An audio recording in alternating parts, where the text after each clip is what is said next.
one. Okay. Welcome back to Dragon Ball Super Anime Review Episode 56. Excuse me, thinking, really? You're bringing back this after a few years? Well, there's a reason why. The Dragon Ball Super superhero that came out just recently. I got a chance to see it last night. I did not get a chance to talk about it last night because it was so late, and all I had time to talk about was the Kamen Rider stuff. So I figured, why not talk about this? Now, this film is the sequel to a film that came out 4 years ago. Actually, more like about 3.5 years ago it came out. And also, this film was noteworthy for the first time since that film to feature Broly, and he is not voiced by Vic Minnelli at this time. Nope. Thanks to that stupid sexual harassment allegation against him, he can't play Broly anymore. Nope, because Funimation fired him over a false accusation. Yes, seriously. So they bring in Johnny Bosch to replace him as this character. Now I should point out though, this is the second character that Vic Minnelli has voiced for Funimation, and he's replaced by Johnny Bosch. Though I have heard that Johnny did go to Vic Minnelli to get his blessing to play this character. And Broly barely speaks in the movie. Yeah, seriously, he speaks maybe a handful of lines, and that's it. Now, the film itself is they start off with a recap of some stuff that happened in Dragon Ball and Dragon Ball Z. Cool. Now, in the case of Dragon Ball, mostly put with this one, we have sort of a recap toward the end of the Riverman Army arc. We have a little bit of the Android saga. Also, a little bit of Cell, which was actually really cool. We get a little bit of Cell. And the Z reference here in the film later on to a brief flashback to the second I think it was like the third world martial arts tournament from the original Dragon Ball series. That relates Piccolo. And then we cut the straight back to present day, where we see that the Riverman Army, in the aftermath of destruction of their headquarters in the original Dragon Ball series, the group itself was taken over by Commander Edson Magenta, who is only slightly taller than his father. Yeah, there was a joke in the original series about how short he was. He was barely about, 3 feet tall. His son is slightly taller, and there's constant short jokes in the movie about him because he's so short. So he's taken the Riverman Army, and because of the people associated as a military organization, he decided to build it back up by basically making it into a pharmaceutical company. Yay, a pharmaceutical company. Why the heck would we need to basically do this? Yes, I am not really... Oh, hi Vic. Yeah, he just tweets something on Twitter. Yes, so why in the world do they decide this? Because it's standard. Apparently pharmaceutical companies in fiction are evil. Thanks to Resident Evil, this has been a common gag. This is a common trope for the last 20 years. We make something into a pharmaceutical company and they're evil. I think this is quite stupid. Yeah, but it's a plot of the movie. So, he gets basically researched thanks to his assistant Carmine, who also is much more tall than he is. And I think he's supposed to be the movie's version of Colonel Black. Yes. Because he's basically the bodyguard for him, except he's not black. Yeah, by the way, Colonel Black himself does briefly appear in that recap stuff. So, basically, he does recap what things that what happened with Majin Buu. By the way, Majin Buu does briefly appear in the movie, except he's still asleep. He's been asleep since the final arc of Dragon Ball Super. Here's the thing, the anime ended about 3 years ago, and he's still freaking asleep. I thought that was so funny. So, yeah, so basically he wants to recruit somebody who is a retcon character. Yes, from material that I have heard related to this character. Now, this character is related to Dr. Gero, the only survivor of the original destruction of the Riverman Army, who later on built the androids to kill Goku. And of course, there is a brief image in here of Android 19. who in the original series was voiced by something. And I think in Kai he's voiced by Todd Heppercorn. Who voices him in the original series?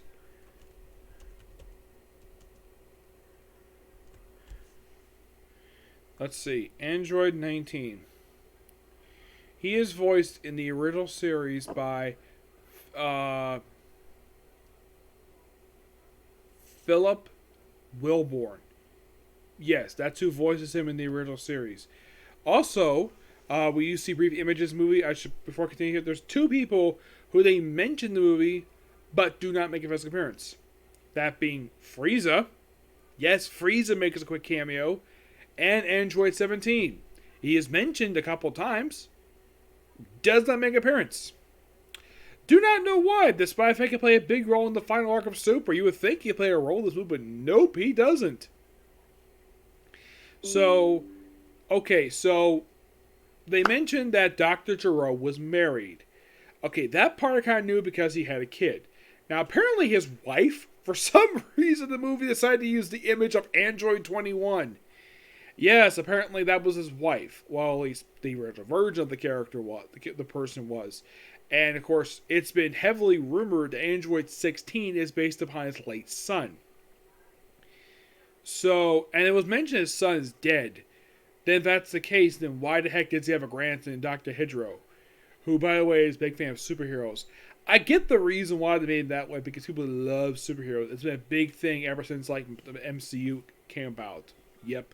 Well, it's been a lot more bigger in pop culture than it has been. So there's that. So he wants to recruit Dr. Hydro to his organization. So he says, okay, let's go recruit him. And his bodyguard's like, we can get him in 3 months. And Cameron Magenta's like, why do we have to wait 3 months for him? Because he's currently serving time in prison. For what? For using 3 dead corpses as androids to rob a convenience store. Yep. So then later on he gets freed. And of course he gets freed. And of course apparently he decides to blow up the door of the prison because the prisoners are annoying him. So eventually of course he gets a chance to talk to Doc Magenta. Who, by the way, he introduces his special B, which has been popping up occasionally. Where it says that no matter how cybernetic enhanced you are, you suffer kinetic bits, and you can easily be killed by his poison. Doesn't matter how powerful you are, you can still be killed by his poison. He also reveals, and this comes to play a later part of the movie, his skin is specially coated, where it can withstand bullets and various explosions. Very tough skin. Yep. So, thanks to convincing her to split the car around, of course, he gets him $1 billion in order to basically build his androids. So, we later see, thanks to and we see Piccolo, who apparently has a house now. Yes, something that was never brought up either in Dragon Ball Z, GT, Super, Kai, any series, because he's always outside meditating. He actually has a house now. When the heck he set it up, I don't know. And why the heck it looks like a Namekian house? Because he's Namekian. So we see him training with Pan, Gohan's daughter, who is now 3, which makes this film set before the finale of Dragon Ball Z. Because he was 3 in that one. Either it was before or after that particular World Martial Arts tournament. My guess is probably before. So then, of course, well, eventually he's asked, thanks to his cell phone, yes, cell phone. Piccolo's got a cell phone that's covered with a cat, and he's holding like this. He's like, oh, hello. He does that. He doesn't hold it properly. He doesn't hold it to his ear. He just does this. And he's like, oh, hi, Bulma. Oh, hi, Videl. Videl was basically asking him to pick up Pan because Gohan's busy. So, he's, oh, bring her some food. He's like, I don't eat food. I just drink water. I'll bring him his plushies. And he's like, Urgh. And he says, one plushie was more, any more than one was more than enough. Because, and we're seeing in the postcard, he's got tons of these plushies that buys him. So Piccolo does the most reasonable thing. He goes visit Gohan. Taps on his window. He does research about supposedly Super Saiyan ants. And he shows that he is not giving us training. He's still basically very smart. And, well, it's just so hilarious. He's like, fine, I'll pick up. And he decides to do something quite unusual. He switched on his outfit, puts him in the outfit he wore when he was a kid. He had the massive shoulder pads, which they poke fun at later, which I'll get to that. So, then he goes back home and meditates for a while. And then he's attacked by an android. He's probably thinking, wow, deja vu. It's like when Android 19 attacked them, or at least Android 17, whoever attacked it first. And it's Gamma 2. Yes, Gamma 2. That's who this one is. And he notices, oh, you have Ribbon Army on your sleeve. And you're probably thinking, how the heck does Piccolo know who Ribbon Army is, despite faking debuted until after Ribbon Army? The answer is pure and simple. He used to be Kami.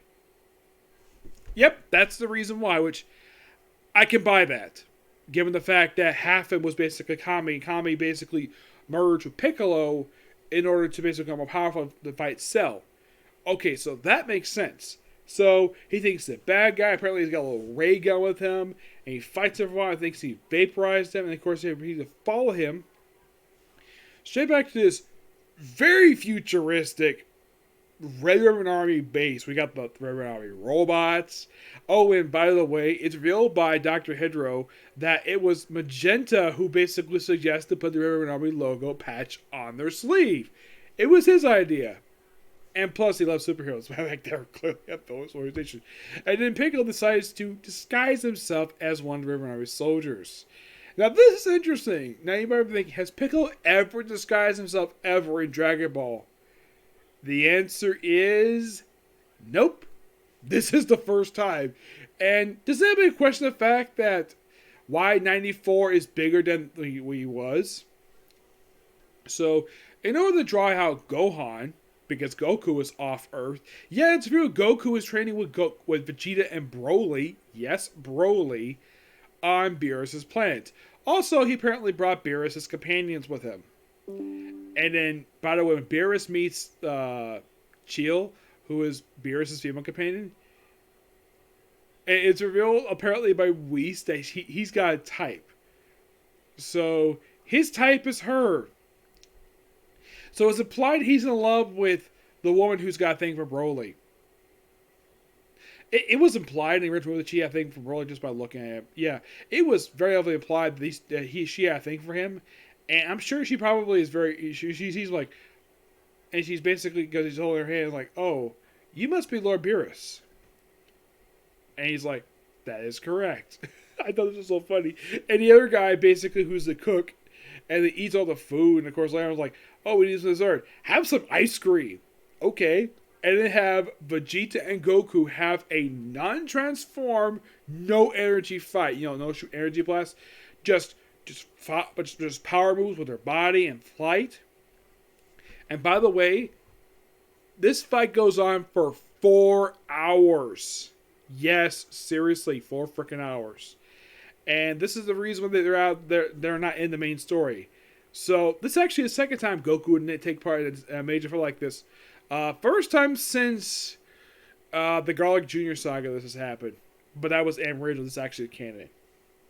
So, Piccolo finds out that they apparently have made a new version of Cell called Cell Max.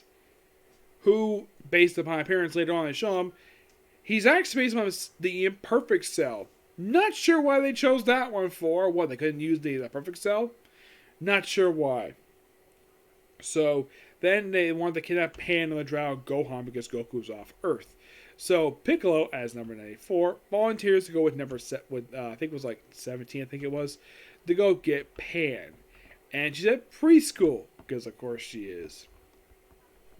And of course, basically like, oh hi, I'm afraid of you, I'm afraid of your fathers, and I'm here to pick you up. And then she proceeds to knock him out by simply punch him in the gut. She's that powerful. No wonder why she's the granddaughter of Goku. And then she instantly recognizes it's Piccolo thanks to his energy. And somehow Gohan couldn't recognize him despite disguise. So they arrange basically to have her get kidnapped. And of course, then he proceeds to use the same guy, go back to Gohan's house, where he would tap on the window. It's like, hey, we got. It's so funny. He's like, he won't answer. Come over here. This is where he is in his office, because apparently he knows exactly where Gohan is. And then of course, the guy asks, "What's with the shoulder pads?" I thought that was so funny. And then he drags him outside and tells him, "Hey, we got your daughter."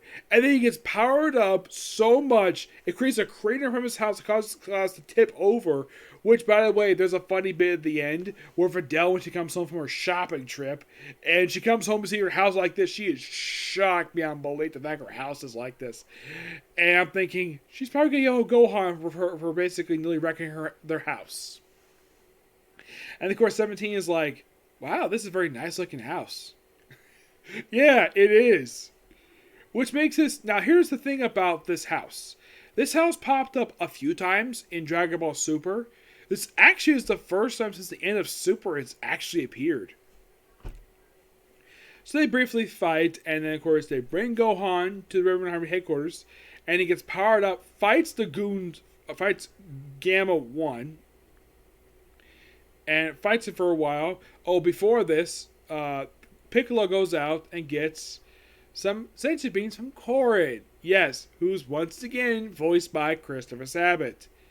And of course, Yandrobu's there. Of course, flipping the same person. Of course, he's got a mustache now. Then, of course, he proceeds to find out. And of course, he goes, then, of course, have the same power. Great to see Dende again. Surprisingly, Mr. Popo is not here. Don't know why. And we don't know where Mr. Popo is. The Immortal Genie is not here. Yeah, it's kind of weird. And there's no appearance by King Kai, which I also think that's kind of weird. Like, okay, so we're missing Android 17. We're missing King Kai. Missing several Dragon Ball characters. Well, we'll get more of that in a minute. So, like, unlike the hidden power, because they reference what happened in Dragon Ball Z during the Frieza arc with unlocking Gohan's hidden potential. This also happened to Krillin, but no one bothers bringing up Krillin was actually that scene.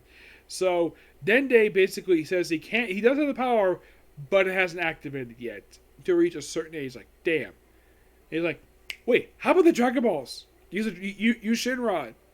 And he proceeds to bring out a statue of Shinron, make it more powerful. Oh yeah, and by the way, how they got equipped with Dragon Balls so quickly because we don't have much time?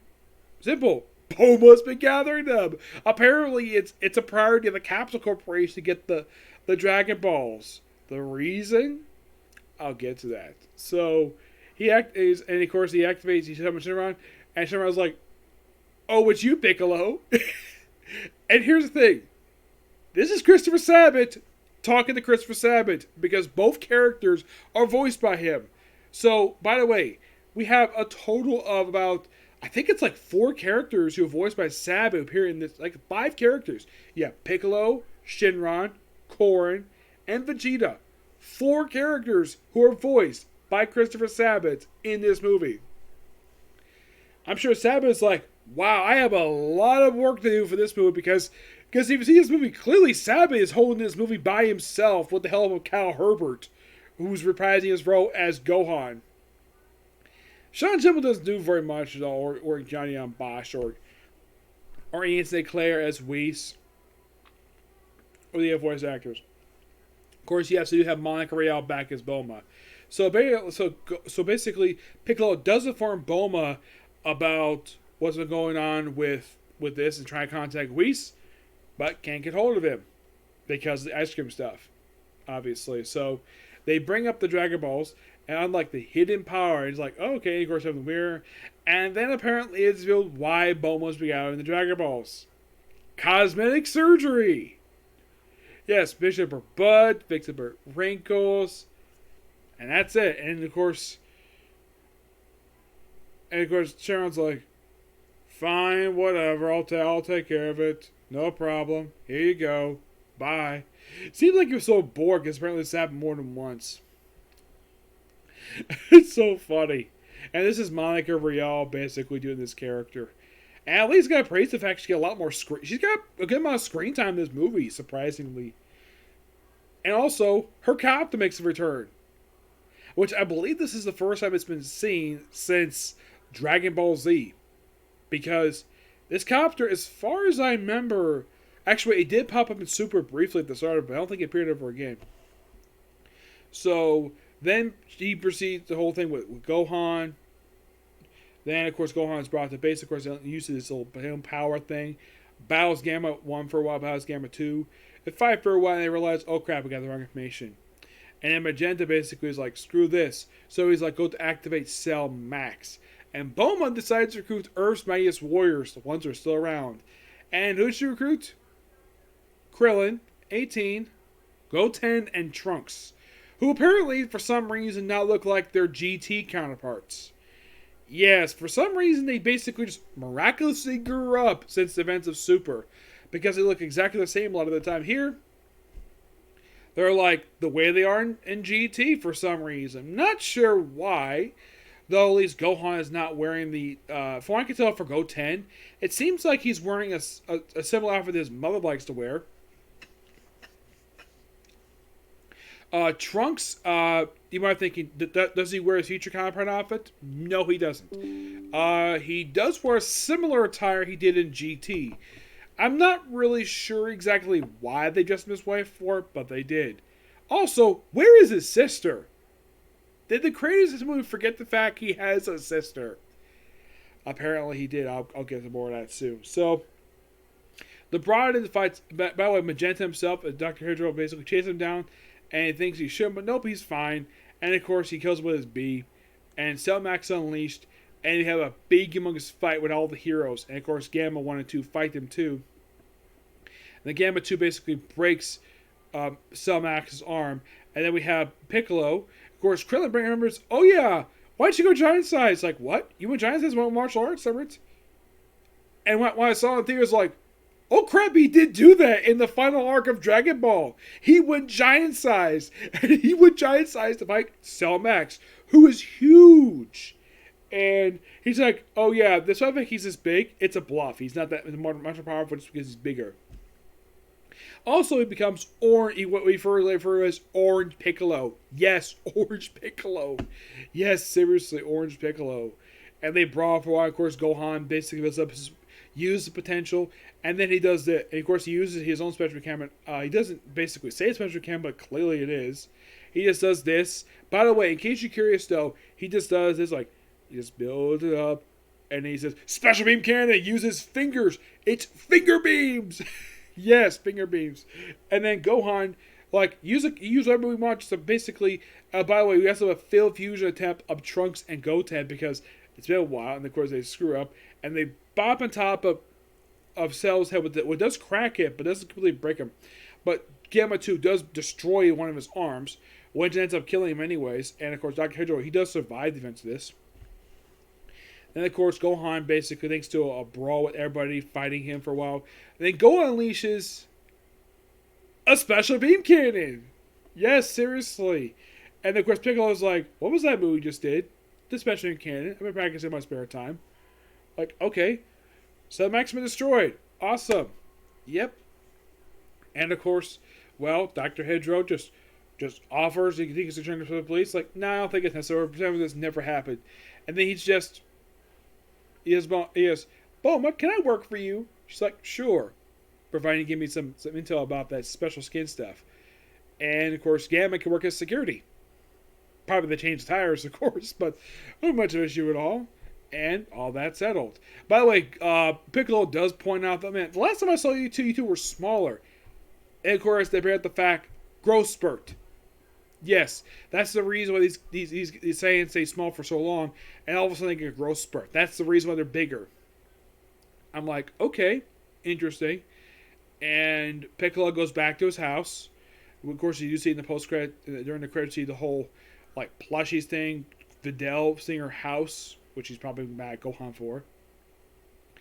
Yes, and that's the movie itself. And by the way, there's a comedic thing in the end where Vegeta beats Goku by pure exhaustion. And that's the movie is. Now, these characters are absolutely, from what I can tell, for no reason. Android 17, not sure why he's absent. Maybe Bulma can get a hold of him, despite the fact 18 can hold of him, no problem. Marin, Krillin and 18's daughter, is completely absent. Mr. Satan is surprisingly absent, despite I think he's frequently mentioned. There's no appearance of Mr. Satan. I'm like, that's interesting. I'm not sure why he didn't make an appearance. Okay. No King Kai. That was strange. Yeah, I thought this was kind of weird. No King Kai. Okay. Was anybody else missing from this movie? Yamcha. Yamcha was nowhere to be seen. Not sure where Yamcha is. Mr. Brief himself, Dr. Brief, didn't appear in the movie at all. Bulma's mom, Chloe, didn't. Bula, Vegeta and Videl's, not Vegeta Videl, Vegeta and Bulma's daughter, she does not appear in the movie at all.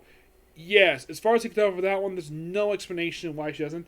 I mean, that one I think that the animators clearly forgot that she was there. Was there anybody else I think they missed? Frieza, I didn't think it was necessary to have a movie, so I'm not going to basically bat an eye for him not being here. So, I'm not mad. It just, these 7 characters are just mysteriously... Oh, Mr. Popo, he's not here either for some reason. Yes, I thought it was kind of weird. So, a total of 9 characters are at the movie for no reason.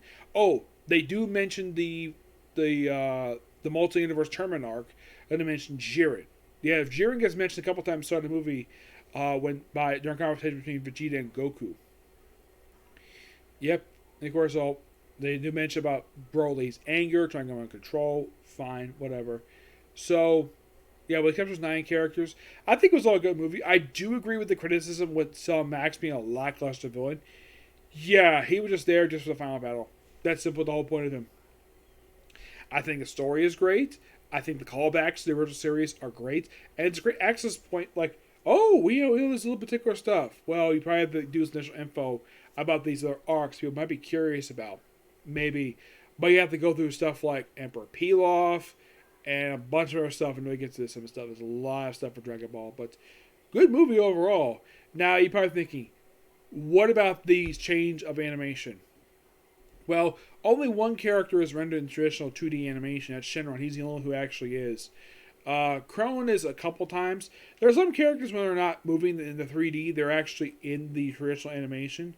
I don't have a really big issue. It doesn't look ugly per se. It just reminds me a little bit too much of PS3 graphics. That's what it reminds me of. The fight scenes are fantastic. Love it. I think the dub actors do a great job. Though, and then I can clearly tell this is all the Christopher Savage show. Yeah. Oh, in case you're curious though, does Cell's voice actor from Dragon Ball Z, does he reprise a movie? The answer is yes, he is credited for playing Cell Max. Despite the fact Cell Max does not say, he says like maybe a couple words, but that's it. But yes, that is the original voice actor from the series who does voice him, in the dub version anyways. Yep, but not much to say this movie. It's good. Awesome. Check it out. You would freaking love it. I mean, I thought it was fantastic. It's the only drawing point. The only thing that basically is bad about the movie is Cell Max. I have no problem with him being there. He's probably a character people have wanted to see come back, but they do bring up how they created him in the movie is that they used the blueprints of the original Cell for this character, for this version of Cell, which, okay, that doesn't make much sense given the fact that his computer was destroyed. So, where the heck did he get access to that blueprints from? Maybe there was another lab of Dr. Giro. That's one thing. That's one minor plot hole in the movie. Is where the heck to get those blueprints from, and how much time has passed since like how much time has passed since he basically started working? It looked like a series of months, because we're back in Operation River Army, and I'm glad they brought him back because this was another thing they brought back here, which I thought was a really cool thing. They brought them back because I think they were cool villains, just like they're obviously grunts. Yep. But yeah, not much to say about this movie. It's really good. Okay, so that's it, particular review. Stay tuned for my comic corner, and then probably more comic corners after that, and maybe Harem and Lab in our world. Okay, see you in the next video. Bye.